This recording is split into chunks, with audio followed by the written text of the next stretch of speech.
निर्णय IAS by officers for future officers. नमस्कार, Nirnay IAS पे आप सबका स्वागत है। मेरा नाम वसु कटारा है। I teach economics on the platform और आप सबको आज इस सेशन में मिनिमम टाइम में what do you mean by monetary policy and what are different monetary policy instruments मैं पढ़ाने जा रहा हूं, समझाने जा रहा हूं।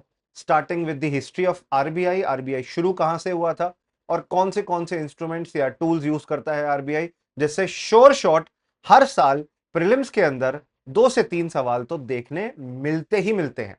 तो अगली बार जब आप अटेम्प्ट लिखने जा रहे हैं, आई एम श्योर कि आपको यह सेशन याद रहेगा। This session will be extremely helpful to you all of the students. आप लाइक जरूर कर दीजिएगा वीडियो को और अपने साथियों के साथ शेयर करिएगा। साथ ही इस क्लास की पीडीएफ आप डाउनलोड कर सकते हैं। हमारे गूगल फॉर्म लिंक नीचे दिया है डिस्क्रिप्शन में, उस पर आप डिटेल्स दे सकते हैं। And you can join the निर्णय आईएएस प्रोग्राम, मेरे Telegram group CSE with Vasu sir पे जुड़ के मेरे को मैसेज करके हमारे कोर्स की डिटेल ले सकते हैं। Start with the chapter. सबसे पहली बात तो आरबीआई का इतिहास थोड़ा पुराना है। 1934 के अंदर आरबीआई बनाने का डिसीजन फाइनल हुआ। आरबीआई को बनाया गया हिल्टन यंग कमीशन या कमिटी के द्वारा, जिसके हेड ऑफ कोर्स नाम से समझ आ रहा है हिल्टन यंग तो थे ही थे। इसमें doctor B are Ambedkar ji का भी एक बहुत बड़ा रोल था, जिन्होंने सुझाव दिया इस कमिटी को कि हाँ, इतने सारे जो इंडिया में बैंक और बैंकिंग इंस्टीट्यूशंस हो गए हैं, उनकी देखभाल और रखवाली के लिए इंडिया के अंदर एक सेंट्रल बैंक जैसी अथॉरिटी जो यूएस में या बाकी देशों में है, सेम अथॉरिटी इंडिया में भी बननी चाहिए, जो इंडिया की मॉनेटरी पॉलिसी बनाएगी। अब आप पूछेंगे सर मॉनेटरी पॉलिसी क्या होती है? दीज आर सर्टेन टूल्स जो हमारे देश का आरबीआई जो सेंट्रल बैंक है वो यूज करता है देश की ग्रोथ को बढ़ावा देने के लिए। मनी सप्लाई, जो हमारे देश में पैसा घूम रहा है सिस्टम के अंदर, जनता के पास, बिजनेसेस के पास, अलग अलग लोगों के पास, उसको भी बढ़ाओ या घटाओ एज पर द सिचुएशन। तो आरबीआई को ये मॉनेटरी पॉलिसी संभालने की जिम्मेदारी गवर्नमेंट ऑफ इंडिया के थ्रू मिली है। आरबीआई एक्ट 1934 के तहत अपने पूरे स्ट्रक्चर को देखता है। अस्तित्व इस लॉ के वजह से आया था। एंड आरबीआई शुरुआत में तो एक प्राइवेट बॉडी था, later on it was made nationalised, 100% government owned. 1949 के अंदर हुआ आरबीआई, जहां पे इसको सेंट्रल बैंक की उपाधि, इंडिया की सेंट्रल बैंक क्या होता है? एक ऐसा इंस्टीट्यूशन जो पूरे देश की बैंकिंग एक्टिविटीज को रेगुलेट करेगा और मॉनेटरी पॉलिसी संभालेगा। 1949 में 100% भारत सरकार अपने कंट्रोल में आरबीआई ले लेती है, जो शुरुआत में प्राइवेट था। रीजन क्या था प्राइवेट होने का? इंडियंस का ब्रिटिशर्स की किसी बॉडी पर विश्वास थोड़ा कम होता, तो इंडियन शेयर होल्डर्स के हाथों में आरबीआई सौंपा गया था। शुरुआत में तो इसका हेडक्वार्टर कैलकाटा था, बट बनने के 2 से 3 साल के बाद ही 1937 में आरबीआई का हेडक्वार्टर भी मूव कर दिया जाता है मुंबई। आरबीआई के अंडर एक बोर्ड फॉर फाइनेंशियल सुपरविजन है, 1994 नवंबर में बना था, जिसका काम है आरबीआई के गवर्नर और 4 डेप्यूटी गवर्नर्स और डायरेक्टर्स बेसिकली ये मिलकर हमारे देश की फाइनेंशियल हेल्थ को देख सके। आरबीआई जो है वो आरबीआई एक्ट 1934 के प्रोविजंस के हिसाब से तो चलता ही चलता है, बट यहां पे बैंकिंग रेगुलेशन एक्ट 1949 भी आता है, जो आरबीआई को पावर देता है बैंकिंग एक्टिविटीज को रेगुलेट करने के लिए। यहां पे गवर्नमेंट सिक्योरिटीज एक्ट 2006 नाम का एक लॉ आता है, जिसके तहत आरबीआई गवर्नमेंट ऑफ इंडिया के बिहाफ पे पैसा उधार पे ले सकता है। मतलब मोदी जी बोल सकते हैं आरबीआई को कि जाइए पैसा उधार लेकर आइए जनता से, हमें जरूरत है। गवर्नमेंट सिक्योरिटीज रेगुलेशंस और गवर्नमेंट सिक्योरिटी एक्ट लॉ इसको पॉसिबल बनाते हैं। जहां पे मोदी जी रोड बनाना चाहते हैं, हॉस्पिटल, स्कूल, कुछ भी बनाना चाहते हैं, उनको उसके लिए पैसा चाहिए, और वो पैसा उनको तभी मिल पाएगा जब पब्लिक डेट एक्ट या गवर्नमेंट सिक्योरिटी एक्ट के तहत वो उधार लेने के लिए कॉन्ट्रैक्ट, एक सिक्योरिटी इशू कर सकते हैं। सिक्योरिटी क्या? एक रिटर्न कॉन्ट्रैक्ट है कि मैं उधार ले रहा हूं, सरकार उधार ले रही है जनता से, और बदले में इंटरेस्ट के साथ पैसा वापस कर दिया जाएगा। आरबीआई इंडिया के फॉरेन एक्सचेंज सिस्टम को भी संभालता है। फॉरेन एक्सचेंज मैनेजमेंट एक्ट के तहत पावर आती है आरबीआई के पास। अब क्या है, फॉरेन एक्सचेंज मतलब डॉलर, पाउंड, यूरो अगर आपके पास मिलते हैं तो ये नहीं माना जाएगा कि आपने उनको इलीगली रखा था और आपको उसकी वजह से जेल में नहीं डाला जाएगा। It is just a civil offence now. पहले क्रिमिनल ऑफेंस होता था और आपको खुद प्रूव करना पड़ता था कि आपने कोई क्राइम नहीं किया है। ऐसे ही सरफाइजी एक्ट 2002 एक लॉ है, जिससे बैंक्स को इतनी पावर मिल गई है कि कोई भी अगर लोन लेता है और चुकाता नहीं, जो उसने गिरवी रखी है प्रॉपर्टी, बैंक्स उसे बेच सके और अपना पैसा रिकवर कर सके। सिक्के मिंट होते हैं, नोट्स प्रिंट होते हैं। सिक्के छापने की पावर इंडियन कॉइनेज एक्ट से मिलती है। ऐसे ही कंपनीज एक्ट 2013 के तहत बैंक्स इंडिया में बनते हैं, कंपनीज के तौर पे रजिस्टर होते हैं, आरबीआई उनको रिकॉग्नाइज करता है। और कई सारे और लॉ हैं जो आरबीआई के साथ किसी ना किसी रूप में कनेक्टेड है। आरबीआई के अंडर 4 मेन गवर्नमेंट बॉडीज आती हैं, आरबीआई की ही बॉडीज हैं। आरबीआई को मैं गवर्नमेंट जरूर बोल रहा हूं, पर आरबीआई गवर्नमेंट से थोड़ा अलग है, इंडिपेंडेंट है और खुद की अपनी पावर्स हैं। आरबीआई के अंदर पहले आने वाली बॉडी जो पूरी तरह आरबीआई ओन करती है, that is the DICGC, deposit insurance and credit guarantee corporation of India. DICGC नाम की ये बॉडी है। अगर आप अपना पैसा किसी प्राइवेट बैंक में रखते हो जहां पे सरकार की कोई गारंटी नहीं है, आपका पैसा डूब भी सकता है। डोंट वरी, डीआईसीजीसी 5 लाख रुपए तक बैंक अकाउंट में आपका पड़ा हुआ पैसा, या प्रिंसिपल हो या इंटरेस्ट अमाउंट, मतलब मूल राशि या ब्याज, प्रोटेक्ट करता है उसको, पैसे को बचाता है, वरना बैंक डूब गया तो आपका पैसा भी डूब जाएगा। 5 लाख रुपीज तक इंश्योरेंस देता है एक तरीके से। हमारे पास भारतीय रिजर्व बैंक नोट मुद्रण प्राइवेट लिमिटेड नाम की बॉडी है, जो इंडिया के अंदर नोट्स के प्रोडक्शन को फोकस करता है, नोट्स प्रिंट करना, डिस्ट्रीब्यूट करना, ये सब देखते हैं। रेबिट है आरबीआई की आईटी बैकबोन, आरबीआई का जितना भी वेबसाइट, इंटरनेट स्ट्रक्चर है, ये सब संभालता है। Indian financial technology and allied services नाम की बॉडी फाइनेंशियल टेक्नोलॉजी, फिनटेक के अंदर बदलाव जो हो रहे हैं उनमें सक्रिय रोल, एक्टिव रोल प्ले कर सके और चेंजेस क्रिएट कर सके, इसके लिए बनाया गया है। आरबीआई के पहले गवर्नर सर ऑसबॉर्न स्मिथ थे। आरबीआई के पहले भारतीय गवर्नर सीडी देशमुख थे। पहली विमेन डेप्यूटी गवर्नर, क्योंकि आज तक कोई गवर्नर विमेन नहीं रही है, के जे उदिशी थी। और इसके साथ साथ आरबीआई का जो एम्बलम है उसमें एक शेर और एक पाम ट्री आपको देखने मिलता है। नाउ आरबीआई की सबसे इंपॉर्टेंट पावर, सबसे main power, although RBI notes print करता है, छपवाता है, उसके साथ साथ RBI banker to the banks कहा जाता है। सारे बैंकों की रखवाली, चाहे सरकारी हो, प्राइवेट हो, फॉरेन हो, कोई भी बैंक हो, आरबीआई के अगर सेकंड शेड्यूल के तहत वो बैंक आता है, आरबीआई उस बैंक को प्रोटेक्ट करता है, उसके फंक्शन संभालता है। ब्रांच खोलनी है किसी भी बैंक को, एक नई ब्रांच खोलनी है, ब्रांच बंद करनी है, कोई भी बड़ा डिसीजन है आरबीआई से पूछ के ही लिया जाता है। आरबीआई बैंकों को लाइसेंस देता है, और आज अगर आपको एक बैंक का लाइसेंस चाहिए 500 करोड़ रुपए, तो मिनिमम चाहिए होगा कैपिटल के तौर पे। मॉनेटरी पॉलिसी भी आरबीआई संभालता है। RBI is the lender of last resort. जब बैंकों के पास पैसा नहीं होता, वो किसके पास जाते हैं उधार और मदद मांगने? आरबीआई के पास जाते हैं। आरबीआई के पास पैसा क्यों होता है वो अभी हम बात करेंगे। The policy made by the central bank और RBI to control the money supply in the economy is called the monetary policy, कि हमारी अर्थव्यवस्था में, हमारे देश में एक बारी में कितना पैसा घूमना चाहिए या कितना पैसा सर्कुलेट होना चाहिए, ये सारा फैसला रिजर्व बैंक ऑफ इंडिया के द्वारा लिया जाता है। अब आरबीआई में एक गवर्नर है और वो पूरे देश के लिए मॉनेटरी पॉलिसी बनाए, तो ये तो एक तरीके से डिक्टेटरशिप हो गई ना। मॉनेटरी पॉलिसी कमिटी नाम की एक बॉडी है, 6 मेंबर्स की, 3 आरबीआई के हैं और 3 भारत सरकार के हैं, जो कि सेक्शन 45ZB आरबीआई एक्ट 1934 में चेंज करके 2015-16 में उर्जित पटेल कमिटी की सिफारिशों पर बनाई गई है। 6 मेंबर की कमिटी में 3 तो सेंट्रल गवर्नमेंट के हैं और 3 आपके आरबीआई के मेंबर्स हैं। वो 3 मेंबर्स हैं कौन से? तो जो 3 आरबीआई के मेंबर्स हैं उसमें आरबीआई के गवर्नर, 2 आपके मेंबर्स, इनके अलावा आरबीआई के deputy governor, deputy governor total 4 होते हैं, जिनमें से किसी एक डेप्यूटी गवर्नर को यह पोस्ट दी जा सकती है। मतलब ए बी सी डी अगर 4 लोग हैं डेप्यूटी गवर्नर, तो ए को, बी को या सी को या डी को ऑफर की जा सकती है पोस्ट। तो आपके अब आरबीआई के 2 मेंबर समझ आ गए, गवर्नर और डिप्टी गवर्नर। आरबीआई के सेंट्रल बोर्ड के भी एक डायरेक्टर साहब होते हैं। ये तीनों लोग जब तक आरबीआई के साथी हैं तब तक ये मॉनेटरी पॉलिसी कमेटी में मेंबर हैं। इनके अलावा 3 जो है वो सेंट्रल गवर्नमेंट के द्वारा अपॉइंट किए जाते हैं 4 साल के लिए। इन लोगों को ढूंढना बड़ा मुश्किल होता है, इसलिए एक सर्च एंड सिलेक्शन कमेटी बनाई जाती है भारत के चीफ सेक्रेटरी, जो सबसे senior, cabinet secretary pardon me, जो सबसे सीनियर मोस्ट आईएएस अधिकारी हैं, उनके अंतर्गत कैबिनेट सेक्रेटरी ढूंढते हैं किसको बनना चाहिए, कौन सूटेबल है, और वो नाम सजेस्ट कर देते हैं सेंट्रल गवर्नमेंट को कि मॉनेटरी पॉलिसी कमेटी के मेंबर के तौर पे इसको बनाओ, और फिर जाकर उस मेंबर को मॉनेटरी पॉलिसी कमेटी का मेंबर बना दिया जाता है। 3 मेंबर सेंट्रल गवर्नमेंट ऐसे पिक करके लाती है और 3 आरबीआई के कर्मचारी, गवर्नर, डिप्टी गवर्नर और सेंट्रल बैंक के डायरेक्टर। याद कर लो, मॉनेटरी पॉलिसी कमेटी वैसे तो मिनिमम 4 बार मिलेगी, पर ये हर 2-2 महीने में मिल सकती है, हर 1 महीने बाद मिल सकती है। ये रेट ऑफ इंटरेस्ट डिसाइड करती है हमारे देश में कितना रहना चाहिए। जहां पे मैं रेट ऑफ इंटरेस्ट की बात कर रहा हूं, वहां पे मेरे को यह बताना जरूरी हो जाता है कि रेट ऑफ इंटरेस्ट आरबीआई जो डिसाइड करता है, आरबीआई का टूल है। आरबीआई के पास दो टूल्स हैं, एक होते हैं क्वालिटेटिव टूल और एक होते हैं क्वांटिटेटिव टूल।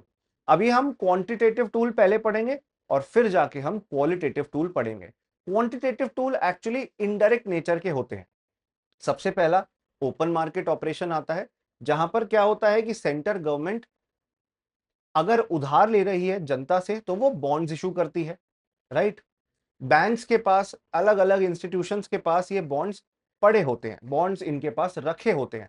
बैंक्स अपने बॉन्ड्स सेल कर सकते हैं और आरबीआई उनसे खरीदने तैयार होगा। आरबीआई क्या कहेगा कि तुम्हारे पास बॉन्ड्स हैं, बॉन्ड्स मतलब तुमने सरकार को उधार पे पैसा दिया हुआ है जिसका बैठ के ब्याज खा रहे हो ना, एक काम करो वो बॉन्ड मुझे दे दो। मुझे ये लग रहा है कि तुम्हारे पास पैसे की कमी है, ये लो बॉन्ड एक हाथ लाओ, सेल इट टू मी, और ये लो पैसा। जब तुम मेरे हाथ से पैसा ले लोगे, वो पैसा अल्टीमेटली जाएगा देश के अंदर लिक्विडिटी या लोन्स क्रिएट करने के लिए। बैंकों का तो काम है लोन देना, बैंकों के पास कैश अवेलेबल ज्यादा है नहीं तो वो लोन दे नहीं पा रहा। आरबीआई इस प्रॉब्लम को सॉल्व कर देता है। आरबीआई बाय करता है गवर्नमेंट सिक्योरिटीज को, और बाय करते ही गवर्नमेंट सिक्योरिटीज बेचते ही बैंकों के पास पैसा आ जाता है। एक हाथ लो एक हाथ दो वाली ट्रांजैक्शन है। बैंकों के पास पैसा आया तो उन्होंने लोन देना शुरू किया, वो भी सस्ती किश्तों में। बिजनेस पर्सन लोन लेंगे और उनका बिजनेस ग्रो करेगा, आगे बढ़ेगा, देश ग्रोथ के रास्ते पर जाएगी और रिसेशन से बच पाएगी। तो देश में रिसेशन कंट्रोल करना है तो ओपन मार्केट ऑपरेशन में बाय किया जाता है गवर्नमेंट सिक्योरिटीज को। बट आरबीआई तो सेल भी करता है गवर्नमेंट सिक्योरिटी। आरबीआई देखेगा बैंकों के हाथ में बहुत पैसा पड़ा है, धड़ल्ले से किसी को भी लोन दे रहे हैं, चाहे वो डिजर्विंग हो या ना डिजर्विंग हो। अगर किसी को भी लोन दे दिया जा रहा है तो वो तो खर्चेंगे और महंगाई बढ़ेगी। जनता बैंक से लोन लेती है, खर्च देती है। हम क्या कर रहे हैं, बैंकों के पास जो एक्स्ट्रा कैश पड़ा है वो छीन लेंगे। आरबीआई उस कैश को छीन लेगा। एक बार आरबीआई उस कैश को छीन लेगा तो इसके बाद अब वो कैश चला गया किसके हाथ में? अब वो कैश चला गया है आरबीआई के कंट्रोल में और बैंक से छीन लिया गया। बैंक जो है जनता को लोन में नहीं दे पाएंगे, तो आरबीआई सेल करता है गवर्नमेंट सिक्योरिटीज को ताकि इन्फ्लेशन जैसी प्रॉब्लम को दूर किया जा सके, उससे लड़ा जा सके। ये आपका ओपन मार्केट ऑपरेशन में होता है, बाइंग एंड सेलिंग। साफ यहां पे लिखा भी है, आरबीआई परचेसेस गवर्नमेंट सिक्योरिटी, उससे लिक्विडिटी इंक्रीज होती है, मतलब लोन ज्यादा मिल सकता है विद कम इंटरेस्ट रेट पर। इसके साथ साथ when RBI sells government security, liquidity decreases. जो लोगों के हाथ में पैसा आसानी से जा रहा था, बैंकों के पास छोड़ेंगे ही नहीं पैसा, तो कैसे जाएगा आसानी से? खुद ही सोचिए, इस बात पे सोचना पड़ेगा। नेक्स्ट इंस्ट्रूमेंट पे चलते हैं, हमारा आरबीआई की मॉनेटरी पॉलिसी के क्वांटिटेटिव टूल्स के जो इनडायरेक्ट टूल्स होते हैं। पहले इंस्ट्रूमेंट को हम समझ चुके हैं। दूसरा है एलएएफ, लिक्विडिटी एडजस्टमेंट फैसिलिटी, जिसमें एक तरफ रेपो आता है और दूसरी तरफ रिवर्स रेपो आता है। अब रेपो कुछ शॉर्ट फॉर्म लग रही है। रेपो का मतलब है रीपर्चेज ऑब्लिगेशन, फिर से खरीद लेने का ऑब्लिगेशन, जहां पे बैंक आरबीआई से पैसा उधार मांग रहा है और आरबीआई जब पैसा उधार दे रहा है, आरबीआई कह रहा है देखो मैं तुम्हें पैसा उधार पे तो दे रहा हूं, लाओ कुछ गिरवी तो रखो मेरे पास। तो वही बैंक अपनी गवर्नमेंट सिक्योरिटीज या बॉन्ड्स को आरबीआई के पास गिरवी रख देता है। जब आरबीआई के पास वो गिरवी रख देता है, उस पर वो कुछ इंटरेस्ट रेट चार्ज करता है, वही इंटरेस्ट रेट रेपो रेट कहा जाता है। और रेपो मतलब रीपर्चेज ऑब्लिगेशन, फिर से खरीद लेने का ऑब्लिगेशन। बैंक की जिम्मेदारी है कि बैंक अपनी सिक्योरिटीज गिरवी पे रख गया था, गिरवी रख गया था, मतलब मान लो मेरा एक दोस्त आया, मेरे को कहता है कि भाई 50,000 रुपए उधार देते। मैंने कहा देख तेरे पे विश्वास नहीं, अपनी बाइक मेरे पास गिरवी रख के जा, 50,000 ले आइयो विद इंटरेस्ट, 2,000 रुपए इंटरेस्ट दे दियो और अपनी बाइक छुड़ा ले जाइयो। अब उसने एक कसम खा लिया कि वो अपनी बाइक छुड़ाएगा महीने के एंड तक। तो देखो ना, यहां पे भी तो एक रीपर्चेज अग्रीमेंट हुआ, यहां पे भी रीपर्चेज अग्रीमेंट है, वहां पे भी रीपर्चेज अग्रीमेंट हो रहा है। बैंक ने पैसा आरबीआई से लिया और अपनी गवर्नमेंट सिक्योरिटीज गिरवी रखी। जो छुड़वा लेगा, शॉर्ट टर्म का होता है तो 3 महीने में ही छुड़वा लेते हैं बैंक्स, आरबीआई को उसका पैसा लौटा के विद इंटरेस्ट। तो यह है रीपर्चेज ऑब्लिगेशन रेट। इसको बढ़ाया या घटाया जा सकता है। अगर रेपो रेट बढ़ा दोगे तो बैंकों को ज्यादा इंटरेस्ट पर लोन मिल रहा है, उनको ज्यादा इंटरेस्ट देना पड़ेगा और जनता को लोन देने के लिए उनके पास ज्यादा पैसा बचेगा नहीं। तो जब रेपो रेट बढ़ा दिया तो उससे हमारे देश के अंदर बैंकों के पास कैश कम होता है, क्योंकि वो आरबीआई को ही इंटरेस्ट चुका रहे हैं, और इससे आप इन्फ्लेशन मैनेज कर सकते हो, महंगाई मैनेज कर सकते हो। अगर इसे घटा दिया है, ओहो, तब तो सिचुएशन अलग है। अगर रेपो रेट कम कर दिया, अब बैंक को सस्ते इंटरेस्ट पे, कम इंटरेस्ट पे लोन मिल रहा है, ये रिसेशन को बीट करने में बहुत हेल्पफुल होता है और ये ग्रोथ को बढ़ावा देने में बहुत ही ज्यादा हेल्पफुल होता है। नेक्स्ट है आपका रिवर्स रेपो रेट। अब इसी कहानी को बिल्कुल उल्टा कर दो। पहले क्या हो रहा था? पहले बैंक पैसा ले रहा था आरबीआई से, अब रिवर्स रेपो रेट में बैंक अपना पैसा देगा आरबीआई को। आरबीआई से क्या काम है बैंक को? आरबीआई लालच दे रहा है कि मैं तुम्हें हाई इंटरेस्ट रेट ऑफर कर रहा हूं, लाओ मेरे पास पैसा जमा कराओ। अब बैंक कहेगा यार मैं जनता को लोन दूं और ये लोग मेरा पैसा लेके भाग जाए, लोन चुकाए नहीं, इससे अच्छा आरबीआई को दे दो जो गारंटी से मेरा पूरा पैसा वापस करेगा। अब आरबीआई जब बैंकों का पैसा ले रहा है तो उनकी गवर्नमेंट सिक्योरिटीज आरबीआई के पास जो है, खुद की गवर्नमेंट सिक्योरिटी, वो गिरवी रख देगा। आरबीआई कहेगा तुम पैसा लाके दे रहे हो, अच्छा नहीं लगा, लो मेरी गवर्नमेंट सिक्योरिटी गिरवी रख लो, आपको मेरे पे विश्वास रहेगा। अगर ये बढ़ा देते हैं, अगर रिवर्स रेपो रेट इंक्रीज कर दिया जाता है, तो उस सिचुएशन में क्या होता है? बैंक भागते हैं और आरबीआई के पास ही पैसा जमा कराते हैं क्योंकि हाई इंटरेस्ट रेट मिल रहा है। अगर ये कम कर दिया जाए या जीरो कर दिया जाए तो बैंक बचते हैं, आरबीआई को पैसा नहीं देते, आरबीआई को एब्जॉर्ब नहीं करने देते कैश, क्योंकि आरबीआई इंटरेस्ट रेट घटा के ये बता रहा है कि मेरे पास क्यों ला रहे हो पैसा, जाओ लोगों को लोन में पैसा दो, मेरे पास लाने की कोई आवश्यकता नहीं है। थर्ड है मार्जिनल स्टैंडिंग फैसिलिटी, एलएएफ खत्म हो चुका है, repo rate reverse repo rate खत्म हो चुके हैं। थर्ड है एमएसएफ। एमएसएफ क्या है? क्वेश्चन बनेगा। ये एक इमरजेंसी रेट ऑफ इंटरेस्ट है जो आपका बाकी रेट से ज्यादा होता है, रेपो रेट से भी ज्यादा होता है, जहां पे बैंकों को पैसा उधार मिलता है आरबीआई से रातों रात, कि बैंक कल खुलेगा। बैंक के पास ना रिजर्व में कुछ पैसा होना चाहिए था कि कल को जनता आई, एटीएम कार्ड डाला मशीन में, मशीन में पैसा ही नहीं है, जनता का विश्वास उस बैंक पे बहुत कम हो जाएगा और वो तो अपना बैंक अकाउंट ही बंद करवाना चाहेंगे। बट अगर मार्जिनल स्टैंडिंग फैसिलिटी है तो इमरजेंसी में भी पैसा, इमरजेंसी में भी फंड्स मिल जाते हैं। जब इमरजेंसी में फंड्स मिलते हैं, उन फंड्स का इस्तेमाल करके बैंक 1 से 2 दिन तक तो मैनेज कर सकता है ना, और उसके बाद अपनी पोजीशन को सुधार सकता है। तो ये रेपो रेट से इसलिए अलग है क्योंकि एक पेनल्टी पेनल्टी लग रही है बैंक के ऊपर, उससे ज्यादा चार्ज किया जा रहा है कि तुमने रिजर्व में पैसा क्यों नहीं रखा था, क्यों जनता को लोन में दे दिया, चलो अब हम तुम्हारी मदद कर रहे हैं बट इंटरेस्ट रेट ज्यादा चार्ज करेंगे। रेपो रेट जितना था उससे ज्यादा तुमसे मार्जिनल स्टैंडिंग फैसिलिटी चार्ज करेंगे दोस्तों, ये बात याद रखिएगा। तो एक इमरजेंसी का रेट है ये। Marginal standing facility loan was created for commercial banks to borrow from RBI in emergency conditions when interbank liquidity dries up, जब बैंक के पास कैश लिक्विडिटी मतलब कैश ना बचे, और बाकी मार्केट से इंटरेस्ट पे लोन लेने जाओगे तो कभी इंटरेस्ट ज्यादा मिलता है, कभी कम मिलता है, तो जिसका कोई नहीं उसका आरबीआई है यारो। आरबीआई मदद करता है गवर्नमेंट सिक्योरिटीज के केस में, जहां पे आरबीआई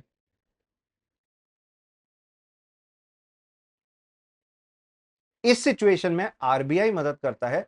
आरबीआई कहता है ये लो पैसा, लाओ अपनी गवर्नमेंट सिक्योरिटीज हमारे पास,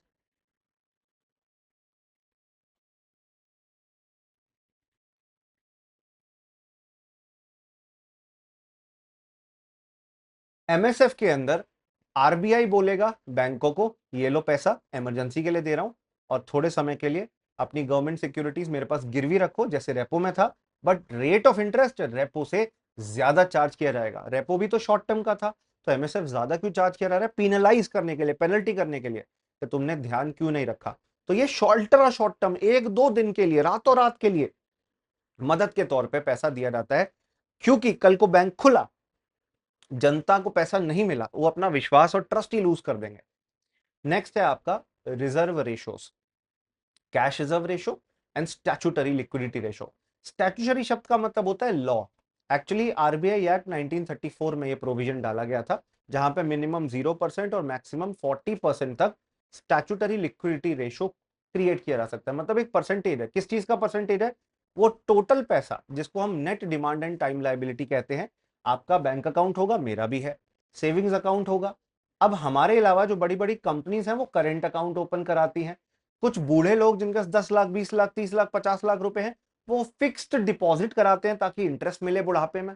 और कुछ यंगस्टर्स जिनकी नौकरी लगी, और आपकी भी जब नौकरी लगे तो आप कुछ पैसा रिकरिंग डिपॉजिट में डालना, जो कि हर दिन कुछ कुछ पैसा जुड़ता रहेगा, हर समय कुछ कुछ पैसा जुड़ता रहेगा, some money will be invested, और उस मनी से अल्टीमेटली आप अपनी जरूरतें, अपने खर्चे, अपनी रिक्वायरमेंट्स पूरी कर सकते हैं दोस्तों। तो बेसिकली आपके लिए रिकरिंग डिपॉजिट एक सेविंग इंस्ट्रूमेंट है जिसमें हर महीने कुछ कुछ पैसा जोड़ोगे, जो बुढ़ापे में इंटरेस्ट के साथ एक साथ आपको दे दिया जाएगा। ये चार जो है, these are demand deposit. Demand क्यों? क्योंकि सेविंग्स अकाउंट, करंट अकाउंट में पैसा जैसे ही मांगोगे वैसे ही मिल जाएगा। एटीएम कार्ड, यूपीआई से तुरंत निकाल सकते हो। एफडी और आरडी फिक्स्ड है कुछ टाइम पीरियड के लिए, अगर पहले लेते हो पैसा तो आप पे पेनल्टी लगेगी, इसलिए इनको टाइम डिपॉजिट कहते हैं। अब यहाँ पे लायबिलिटी शब्द क्यों इस्तेमाल किया है? क्योंकि बैंकों के अंदर जमा कराया पैसा बैंकों के ऊपर हमारा उधार है, कर्ज है। मैंने बैंक में पैसा जमा कराया और बोला जब टाइम पे इंटरेस्ट आना चाहिए, जब मांगूंगा वापस मिलना चाहिए। बैंक ने कहा जी सर। बैंक के ऊपर एक उधार हो गया, एक लायबिलिटी हो गई। और बैंक से अगर हम लोन लेते हैं तो बैंक के लिए एसेट होता है, संपत्ति होती है, क्योंकि हम बैंक को रेगुलरली इंटरेस्ट देंगे। तो हमने अगर डिपॉजिट किया बैंकों में पैसा, चाहे वो डिमांड डिपॉजिट हो चाहे वो टाइम डिपॉजिट हो, ये आपका क्या कहा जाता है? ये आपका रिजर्व रेशो के तहत, स्टैट्यूटरी लिक्विडिटी रेशो के कॉन्सेप्ट के तहत net demand and time liability या net demand and time deposit कहा जाता है।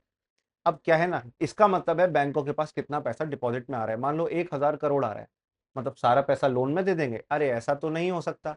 सारा पैसा लोन में देने के बजाय कुछ पैसा आप रखो अलग से, जिस पैसे को आप रिजर्व में रख दो। कल को जरूरत पड़ जाए बैंक को, क्या पता जनता बाहर लाइन लगा के खड़ी हो और आपके पास जनता का पैसा चुकाने का मौका ही ना हो, क्योंकि पैसा ही नहीं बचा, सारा पैसा लोन में दे दिया था।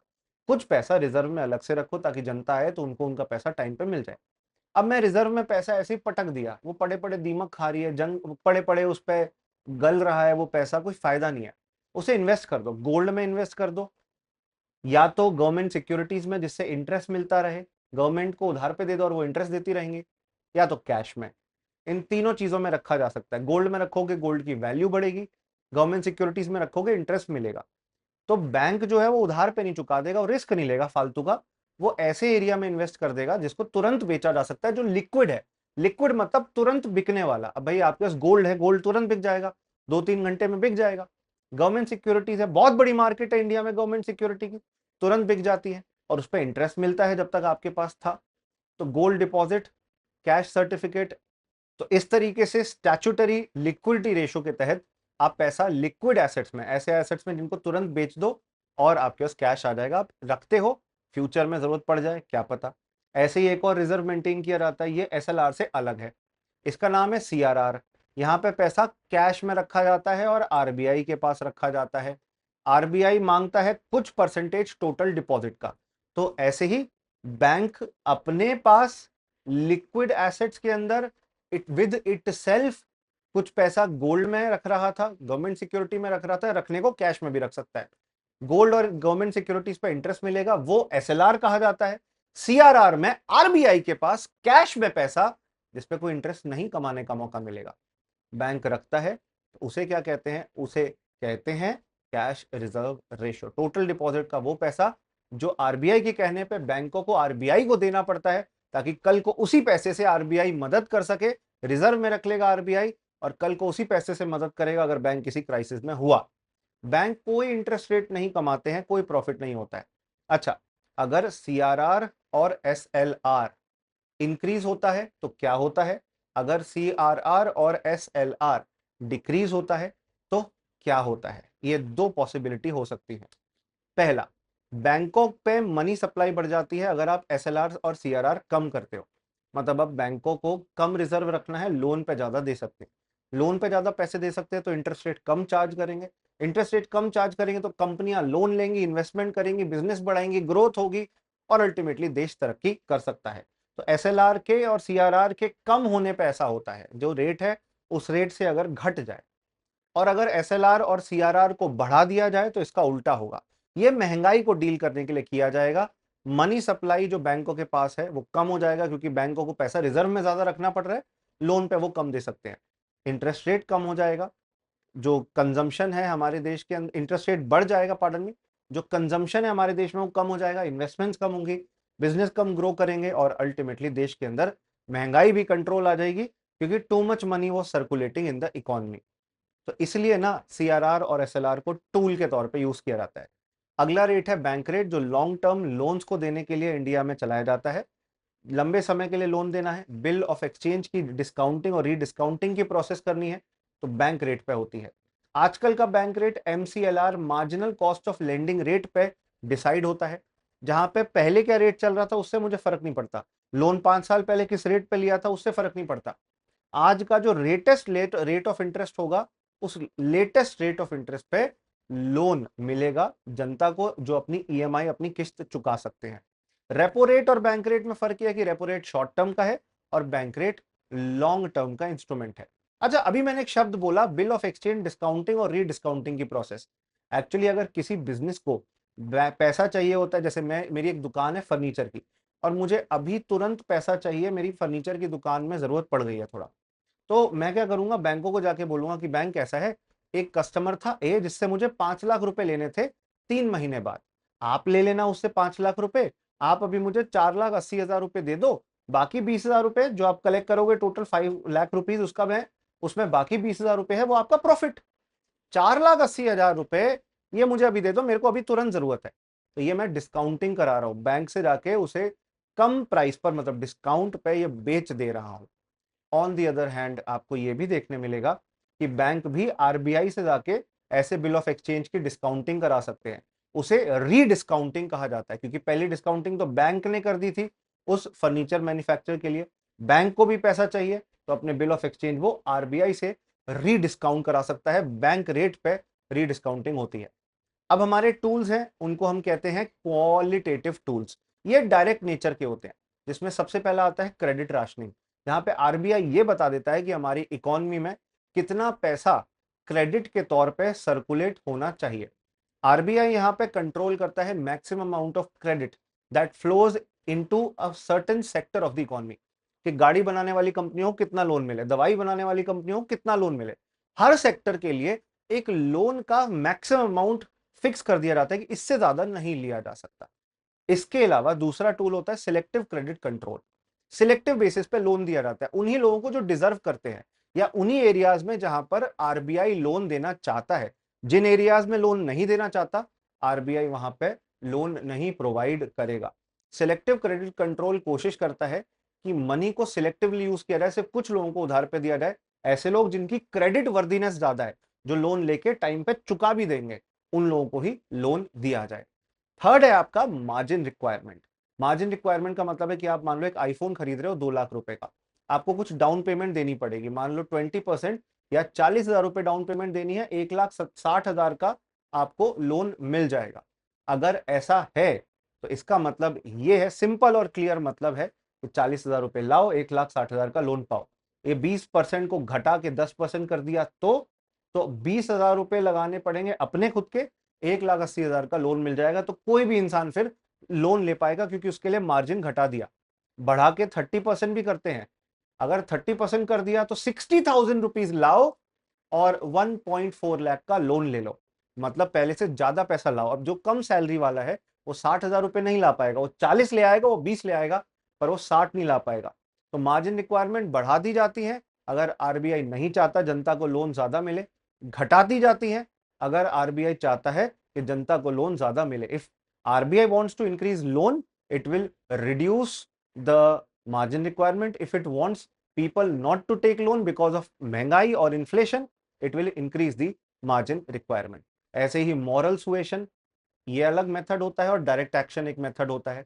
मॉरल सुएशन में आरबीआई और आरबीआई के गवर्नर रिक्वेस्ट करते हैं, हाथ जोड़ते हैं, सर्कुलर निकालते हैं, आदेश नहीं देते, डिसीजन नहीं लेते, सजेशन देते हैं कि आप प्लीज ऐसा कर लीजिए, बैंक वो देखो गरीब लोग हैं उनको लोन दो ना, इनको अमीरों को ही क्यों दिए जा रहे हो, ताकि आरबीआई की बात बैंक्स मान ले। आमतौर पे मान भी लेते हैं, पर कई बार बैंक्स आरबीआई की अगर बात नहीं मानते तो आरबीआई फिर याद दिलाता है कि हम हैं तुम्हारे रेगुलेटर, हम ऐसी गाइडलाइन निकालेंगे, ऐसे रूल्स बनाएंगे कि तुम्हारा बैंक या तो बंद करवा देंगे, लाइसेंस ही कैंसिल कर देंगे, पेनल्टी लगा देंगे, और उसके साथ साथ बैंकों पे पेनल्टी लगाकर एक डायरेक्ट एक्शन लेंगे, जिससे इंडिया के अंदर बैंक्स अपनी बैंकिंग कंडीशन सुधारे। जब आरबीआई की वो बात नहीं मानते, तब लास्ट रिजॉर्ट के तौर पे आरबीआई डायरेक्ट एक्शन के टूल को यूज करता है to control the money supply in India. RBI चाहता है मॉनेटरी पॉलिसी ट्रांसमिशन हो, बैंक ज्यादा लोन दे लोगों को, खासतौर पे गरीब लोगों को। तो आरबीआई डायरेक्ट एक्शन लेने के लिए मोटिवेट करेगा और बैंक्स के ऊपर डायरेक्ट एक्शन लेकर अपनी बात मनवाएगा। लाइसेंस कैंसिल कर देगा अगर बैंक बात नहीं मानता, बट हाँ, direct action should be used as a last resort. Direct action should be used as a last resort. जब कोई और रास्ता ना बचे तभी डायरेक्ट एक्शन का इस्तेमाल करना चाहिए। तो ये आपके quantitative tools, qualitative tools monetary policy के दायरे में आते हैं और ये आपके लिए रेलेवेंट थे। हम यहाँ पे रुकते हैं। शुक्रिया इस वीडियो को देखने के, बहुत बहुत धन्यवाद।